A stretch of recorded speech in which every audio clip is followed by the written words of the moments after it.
vamos, estamos de regreso en la emisión estelar de Noticieros Canal 7. Muchas gracias por seguir con nosotros este jueves 19 de septiembre de 2019. Recibo en nuestros estudios con mucho gusto al secretario de Finanzas del Gobierno del Estado, Daniel Pedrosa Gaitán. Daniel, ¿cómo estás? Bienvenido. ¿Cómo estás, Miguel? Muy buenas noches. Pues con mucho gusto estar aquí nuevamente en Canal 7. Gracias, siempre bienvenido, secretario. Y bueno, con la intención de conocer datos seguramente muy interesantes, muy importantes de cara al cuarto informe de gobierno del mandatario Juan Manuel Carreras López y en materia, por supuesto, financiera. Yo siempre he dicho que para nada hay dinero que alcance. Nunca. Y, por supuesto, esta dependencia, esta secretaría de las más importantes del gobierno del Estado tendrá mucho que decirnos. ¿Cómo cierran el año, Daniel? Pues mira, yo te diría que haciendo una evaluación de estos 4 años ya de la administración de Juan Manuel Carreras, la verdad es que desde que se inició la administración se sentaron ciertas bases o premisas de cómo debería de manejarse las finanzas públicas. Sí. Y los criterios eran pues fundamentalmente de orden, de disciplina y de control del gasto, es decir, gastar bien, gastar mejor en aquellos conceptos, obras, proyectos que realmente fueran prioritarios, que tuvieran un impacto para la sociedad, un beneficio a las comunidades, y así es como se ha venido manejando. Otra de esas premisas fue la de no aumentar los impuestos, Bien. el no crear nuevas cargas tributarias, y así también nos hemos mantenido y esperamos, por supuesto, terminar la administración sin haber incrementado la carga tributaria para los ciudadanos potosinos. En el tema, por ejemplo, de la deuda, de los pasivos, creo que también uno de los aspectos muy importantes es el no dejar una carga para las siguientes generaciones, no dejar más deuda que la que se recibió, y así ha sido, se ha venido abatiendo, se ha venido disminuyendo la deuda bancaria. Por un lado, son más de 660 millones de pesos que se han venido pagando, es decir, debemos ahorita en San Luis Potosí los potosinos menos de lo que debíamos hace 4 años.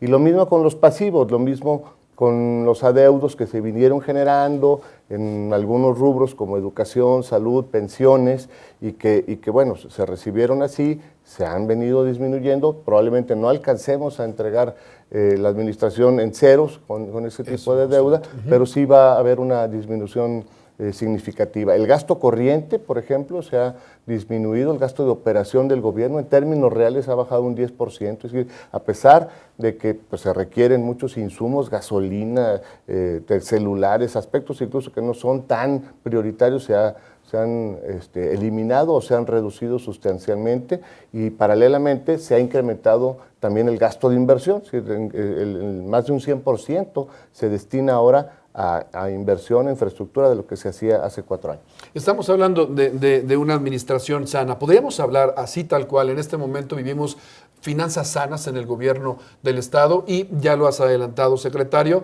no, seguramente al término de administración no se podrá concluir con la deuda, difícilmente se podría hacer, pero esto, insisto, podría, independientemente de que no se concluya, seguir hablando de finanzas sanas. Desde luego, por supuesto, tenemos un Estado con equilibrio financiero, con finanzas sanas, una deuda manejable. Somos el 6º estado del país con menor deuda, incluso deuda per cápita también somos de los primeros lugares en menor deuda.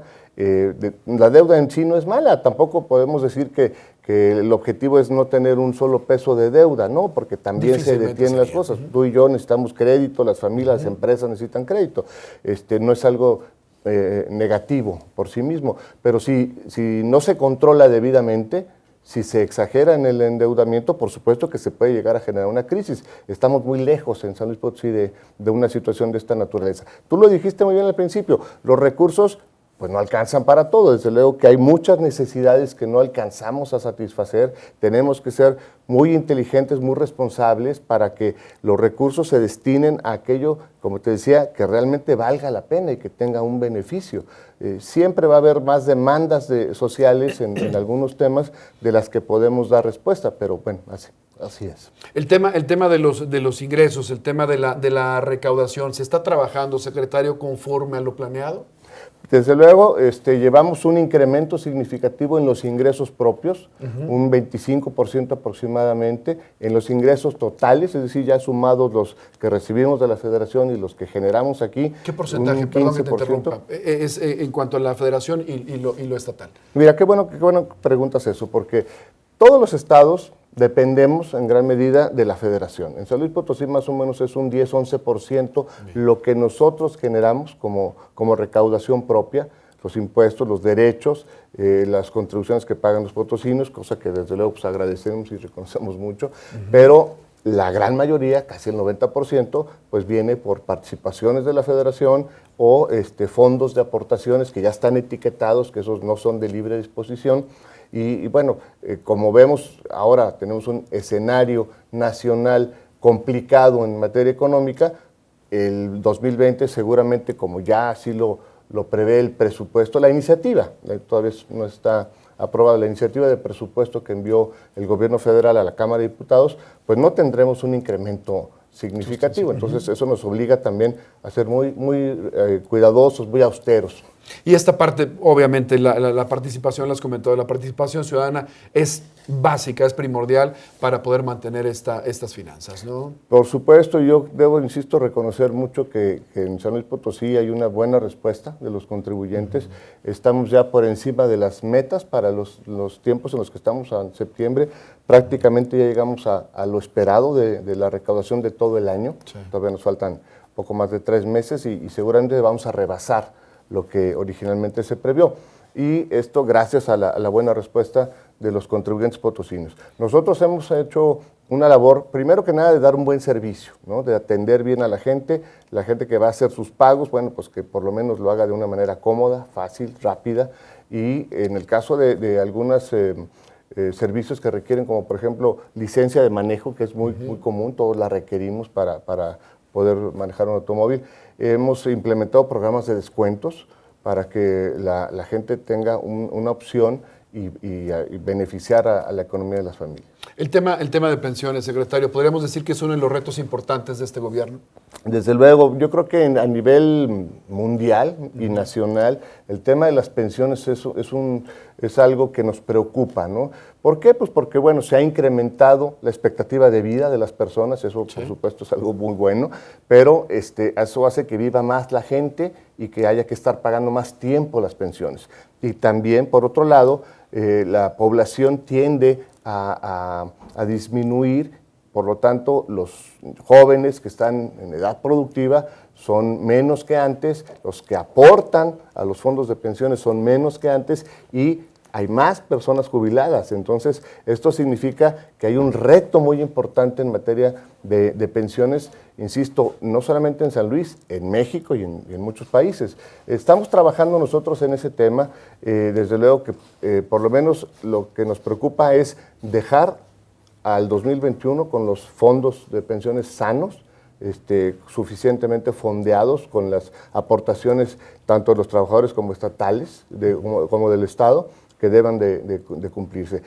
Nosotros recibimos en el 2015 adeudos de administraciones anteriores en materia de pensiones. Se han venido disminuyendo y en lo que corresponde a esta administración no se ha generado ningún adeudo adicional. Y el objetivo es dejar lo más saneado posible la administración independientemente de colores, secretario. Exactamente, sí, por supuesto. A nosotros no nos interesa ni de qué color sea la siguiente administración. Nosotros estamos haciendo nuestro trabajo y tratamos de dejar la casa limpia. Bien, parte de nuestro auditorio, el señor Arturo, y esta es una llamada interesante, una pregunta interesante, es el sentir de una gran parte de la población, Dice, de Virreyes, ¿por qué se duplicó el pago vehicular? Quitan la tenencia, pero aumentan el pago. Sería importante explicar esta Mira, efectivamente no fue una decisión nuestra, la eliminación del impuesto de la tenencia vehicular, que eso era un impuesto federal, se eliminó a partir de 2012, si no me equivoco. Se dejó la libertad a los estados de establecerlo como impuesto local. Aquí en San Luis Potosí se tuvo un impuesto de tenencia local, creo que 2 o 3 años, no recuerdo muy bien, y se tomó la decisión de eliminarlo. Pero obviamente para compensar la pérdida de esos ingresos, sí hubo hay un incremento en los derechos de control vehicular. pero no llega desde luego a ser lo que se pagaba de tenencia, ¿no? Incluso los vehículos de más antigüedad que pagaban menos tenencia, aún así pagaban más de lo que se paga ahora por control vehicular. Ahora, el control vehicular es una contribución muy importante porque tenemos que tener un padrón actualizado de los vehículos que circulan en el Estado. Esto por razones de seguridad, claro. No solamente para recaudar, sino que tiene también un propósito de seguridad. Y es que ese es un punto muy importante, lo hemos comentado, o lo comentamos en su momento, en su tiempo. En el momento que existía el pago de tenencia vehicular en San Luis Potosí, hubo migración de automóviles de potosinos hacia algunos estados circunvecinos que no tenían el impuesto y de alguna manera conseguían un domicilio, algún recibo y hacían la tramitología allá. Esto generó un cierto descontrol en cuanto a la seguridad y el padrón estatal. Sí, veíamos vehículos circulando en la ciudad con placas de otros estados y bueno, pues había que tener un control sobre eso. Por eso también se eliminó la tenencia. Y es un sacrificio también para el gobierno porque deja de percibir una cantidad importante de recursos. Pero bueno, a final de cuentas creo que la tenencia es un impuesto que se fue y seguramente se fue para no volver más. Bien, ahora otro de los impuestos que sabemos se tiene que pagar es el ISAN. Todos los vehículos nuevos tienen que pagar esta Ese es un impuesto federal. Es un impuesto federal. Tenemos un convenio de colaboración administrativa con la Secretaría de Hacienda y Crédito Público y sí recaudamos también nosotros el impuesto de automóviles nuevos. Una parte se queda en el Estado, otra parte va para la Federación. Y esto también, pues, de alguna manera contribuye a que haya un control y un registro de los automóviles nuevos, de los automóviles que están saliendo de las agencias. No habrá impuestos nuevos, no habrá incremento en impuestos ya establecidos. Así es, eso ya es un hecho, no tenemos considerado ningún impuesto adicional y no aumentarán los que ya tenemos. Secretario, te agradezco muchísimo tu presencia en nuestros estudios y bueno, pues mañana será el día precisamente para dar a conocer toda esta información con lo adicional en todas las dependencias del gobierno de Juan Manuel Carreras López. Te agradezco mucho, Miguel, estamos a las órdenes. Un saludo a todos los televidentes. Gracias, secretario. Un placer. Daniel Pedrosa Gaitán con nosotros, secretario de Finanzas del Gobierno del Estado de Noticieros Canal 7. Una pausa, regreso con más.